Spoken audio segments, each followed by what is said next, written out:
Bonjour à toutes et à tous. Dans le tutoriel d'aujourd'hui, nous allons voir comment faire une migration de nom de domaine. Alors attention, je ne parle pas d'une migration de site. Ce sont deux choses différentes et j'ai déjà fait des tutos sur la migration de site que vous pourrez retrouver là dans les fiches. C'était des tutos avec ou sans extension pour un site WordPress. Donc dans notre cas aujourd'hui, ce n'est pas une migration de site, mais une migration de nom de domaine. Pour bien comprendre la différence, il va falloir rappeler 2-3 choses. Lorsque l'on veut créer un site internet, normalement, on va avoir un hébergeur pour acheter un nom de domaine et stocker notre site sur un serveur. On va donc définir ces trois choses: nom de domaine, serveur et hébergement. Le nom de domaine, c'est l'adresse URL de votre site. C'est son adresse internet, c'est quelque chose d'unique. Adidas.fr, c'est pas la même chose que adidas.com, c'est pas la même chose que adidas.org par exemple. Et d'ailleurs, il y a des gens qui se sont fait beaucoup d'argent dans le passé en achetant des noms de domaine avant les marques pour pouvoir leur revendre ensuite.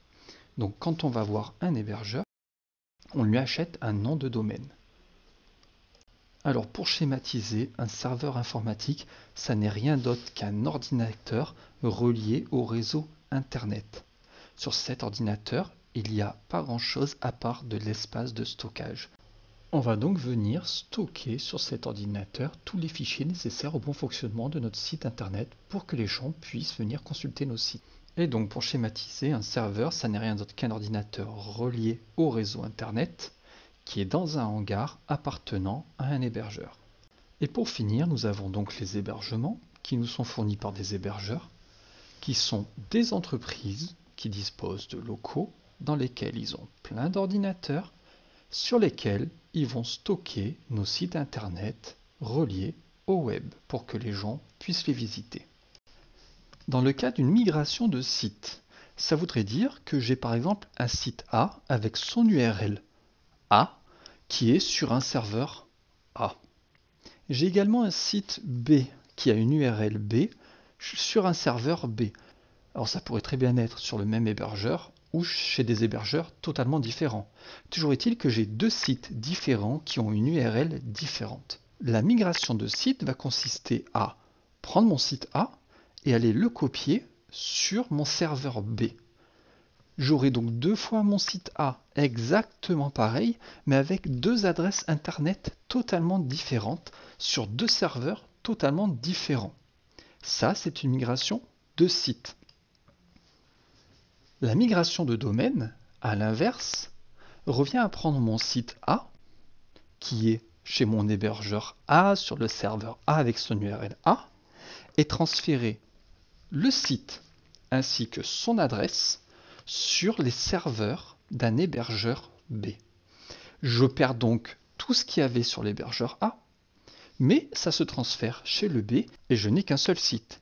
Il a gardé son URL, son adresse internet, mais il est juste hébergé ailleurs sur d'autres serveurs chez un autre hébergeur.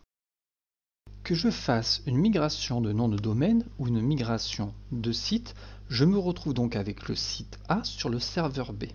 Il y a cependant une grosse différence. Dans le cas d'une migration de site, je pourrais supprimer ce qu'il y avait sur le site A sur le serveur A et commencer mon nouveau site sur le serveur B. Mais j'ai changé d'adresse internet, j'ai changé d'URL, ce qui n'est pas le cas pour une migration de nom de domaine. Alors quel est l'intérêt à conserver mon adresse internet? Et il y en a deux. Le premier, c'est que les gens qui connaissaient déjà mon site, qui avaient déjà fait des liens vers mon site, le trouveront toujours, puisque je n'ai pas changé d'adresse internet. Les liens qui pointaient vers mon ancienne URL continuent à pointer vers mon URL, puisqu'elle n'a pas changé. Deuxième avantage à conserver la même adresse internet. Les moteurs de recherche, et surtout Google, puisque c'est 94% des volumes de recherche dans le monde, scannent en permanence les sites internet en fonction de leurs URL.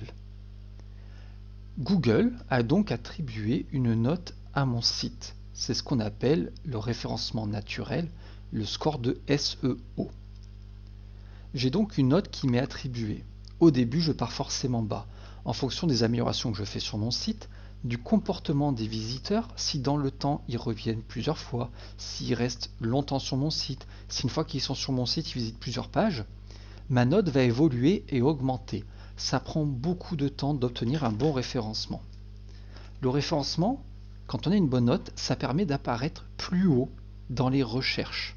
On n'est pas à la 8e, 12e, 20e, 50e page, on se rapproche de la première page quand les gens tapent les mots-clés qui correspondent à notre activité. Dans le cas d'une migration de nom de domaine, comme j'ai conservé mon URL, je conserve mon score de référencement naturel. Si j'avais juste fait une migration de site, comme j'ai une nouvelle adresse internet, je repars de zéro. Et comme je vous l'ai dit, ça prend beaucoup de temps d'améliorer son référencement naturel. Et c'est vraiment pas dans notre intérêt de repartir de zéro. Il faut donc, si on le peut, toujours privilégier une migration de nom de domaine à une simple migration de site. Assez de théorie, passons à la pratique. Je profite qu'un ami à moi souhaite changer d'hébergement pour faire ce tuto. Donc il s'appelle Eric, il a un escape game sur Nice, Riddle Room, que je vous conseille d'aller visiter un de ces quatre si vous êtes dans le coin. Et il a donc un site internet pour son escape game. Il souhaiterait changer d'hébergeur et passer de OVH à O2 Switch. Alors en soi, OVH, ils sont très bien. Ils sont parmi les 4 plus gros fournisseurs mondiaux d'hébergement, leader du marché francophone avec près de 65% des hébergements de sites francophones. Un petit inconvénient cependant, si on souhaite avoir un service clientèle, il faut prendre un forfait spécifique qui est payant. Alors que chez O2 Switch, alors l'hébergement est un peu moins cher, il me semble. Après, ça dépend des offres, des périodes de l'année, quand est-ce qu'on prend son site. Mais en moyenne, ils sont moins chers et ils ont un service clientèle très bien fait, qui est très réactif. Et lorsqu'on ne s'y connaît pas trop en site internet, en hébergement, c'est toujours bien d'avoir un interlocuteur, si possible réactif, ce qui sera le cas chez O2 Switch, pas chez OVH.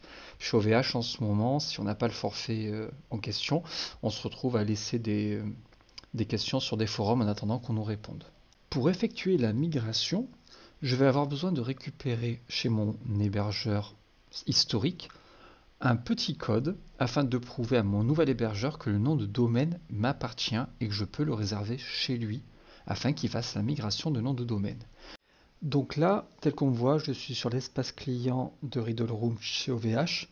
Je vais aller faire un tour chez O2 Switch pour demander la réservation des noms de domaine. Je vais avoir un message comme quoi ils appartiennent déjà à quelqu'un. Il faudra que je revienne ici chercher le code d'authentification et c'est ce qu'on va faire. Nous voici sur O2 Switch et je vais aller faire commander un service. Je vais dire que je veux commander un domaine et je vais renseigner le nom de domaine que j'ai ici. Donc c'est riddleroom.fr.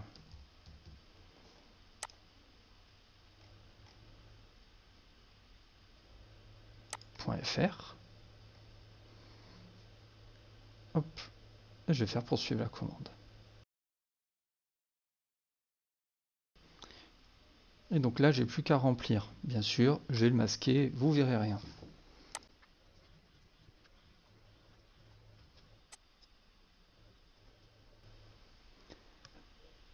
Ça y est, la commande est validée. Je vais faire la même chose pour le second nom de domaine.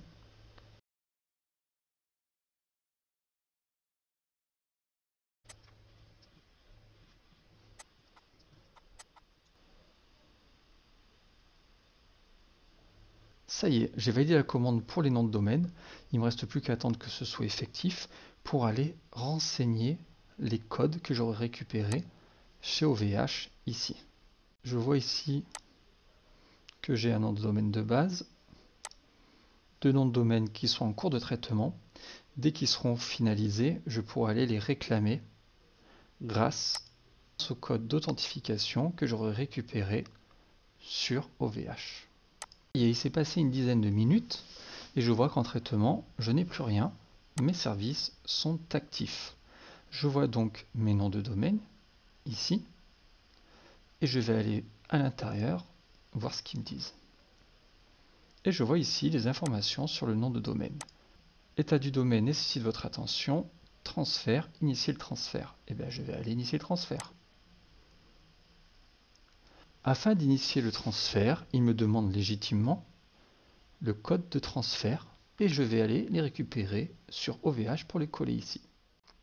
Donc pour migrer un nom de domaine, une fois que je suis connecté à mon espace client OVH, je vais cliquer sur le nom de domaine qui m'intéresse et dans sécurité, désactiver la protection contre le nom de domaine. Je fais valider. Il est en train de se désactiver. Dans quelques minutes, je vais pouvoir revenir et demander le code de migration. Donc je fais pareil sur ces deux noms de domaine. Là, je viens de désactiver un système de protection contre le transfert pour éviter que quelqu'un, à mon insu, puisse récupérer le code et migrer mon nom de domaine. Eh bien, je viens de désactiver cette protection afin de pouvoir avoir accès au code. Ça va prendre quelques secondes, 30 secondes ou une minute, le temps que ça se mette en place, et je vais avoir accès à mon code. Là, ça y est, ça vient de se désactiver. Je peux cliquer pour avoir accès à mon code. Alors, je le floute pour pas que vous ayez le code, et je vais pouvoir le copier pour ensuite aller transférer. Et maintenant, allez.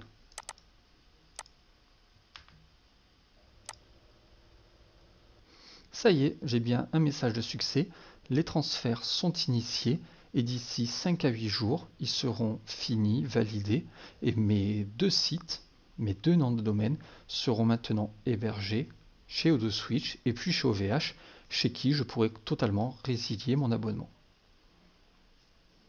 Ça va prendre 5 à 7 jours pour être effectif, c'est le temps dont je vais disposer pour pouvoir copier mon site car mon nouvel hébergeur va me faire un espace vierge, un serveur vierge, sur lequel je vais devoir aller coller mon site. Donc j'ai fait des tutos là-dessus pour les migrations de sites avec des extensions, sans extensions. Je vous avais mis en fiche tout à l'heure, elles sont toujours là.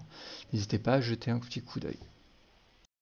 Ça y est, nous voici sur O2Switch. La migration a bien été faite. Les noms de domaine seuls, il va falloir que j'aille installer un WordPress dessus. Et donc ça c'est la véritable offre. Donc je vais aller me connecter au cPanel. Donc je suis connecté au cPanel d'O2Switch qui va me permettre de générer un certificat SSL, j'ai déjà fait là à l'instant en fait, et d'aller installer un WordPress. J'arrive ici, il me parle de version de WordPress. Et je vais dire que je veux l'installer maintenant.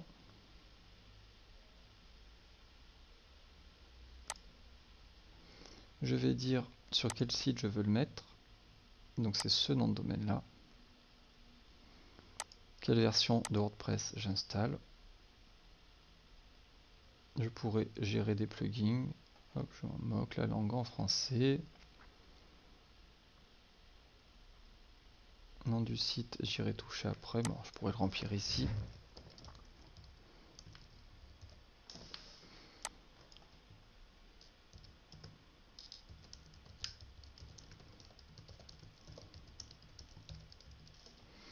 Voilà.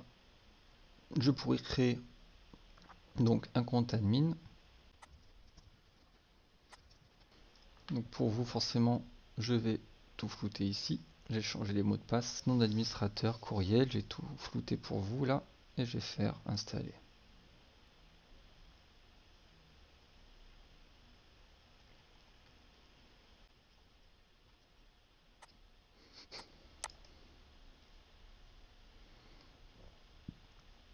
Donc ça y est, il va s'installer.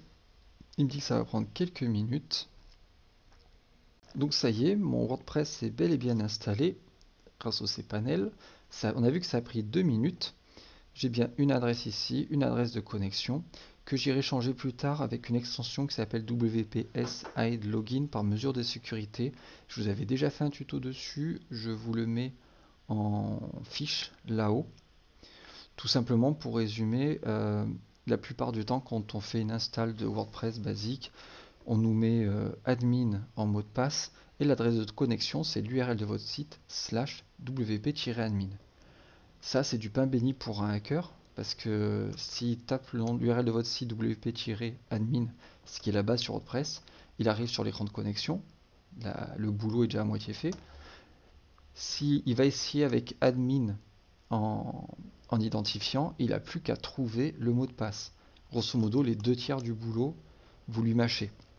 Donc j'irai changer cette adresse de connexion plus tard. Et je vais pouvoir aller sur mon site. Donc on voit qu'il est là, un WordPress vierge 2022, tout beau, tout neuf. La page d'administration. J'avais précédemment fait des exports du site, alors au cas où, avec plusieurs extensions et sans extension, c'est-à-dire en exportant la base de données et en faisant une copie du site via un logiciel de FTP comme FileZilla. Et pour ce qui est des extensions, j'avais fait un export avec Duplicator et un autre avec All-in-One WP Migration. J'ai fait du tuto là-dessus, je vous en ai parlé en amont déjà, mais n'hésitez pas à vous balader sur la chaîne pour voir les vidéos attenantes et vous verrez que c'est très simple. C'est un peu plus technique quand on passe par du FTP, mais concernant Duplicator ou All-in-One WP Migration, c'est très simple. Il me reste donc plus qu'à aller importer maintenant les sites que j'avais sauvegardés là-dessus afin que le site soit fonctionnel à sa nouvelle adresse. Donc ça y est, l'importation du site est faite. J'en ai profité pour améliorer la version PHP du site parce qu'il n'avait pas faite sur l'ancienne OVH. J'ai mis le dernier PHP valable sur son compte de Switch pour que son site soit mieux sécurisé et être sûr qu'il n'y ait pas de conflit avec les dernières versions de WordPress ou des extensions. Je lui ai aussi mis un certificat SSL qui n'avait pas et donc son site est sécurisé et il sera très content. Donc on va remercier Eric Amorin et Riddleroom de nous avoir laissé faire un tuto grâce à la migration de son nom de domaine et la migration du site. Et on se retrouve plus tard pour d'autres vidéos. J'espère que celle-ci vous a été utile. N'hésitez pas à faire un tour sur le reste de la chaîne. N'hésitez pas à partager la vidéo, à la liker. C'est pas grand chose pour vous, mais ça peut aider d'autres personnes. Je suis pas youtubeur, je gagne aucun argent avec ça. Je fais ça sur mon temps libre bénévolement. Je fais ça pour aider en priorité mes élèves, parce que c'est des choses qu'on ne peut pas forcément voir en cours. Mais si ça peut aider un maximum de gens, tant mieux. Alors n'hésitez pas à partager, commenter, liker ces vidéos. Ça ne peut qu'améliorer le référencement des vidéos et de la chaîne en général et aider ainsi plus de gens. Je vous en serai très reconnaissant et je vous dis à bientôt pour de nouveaux tutos.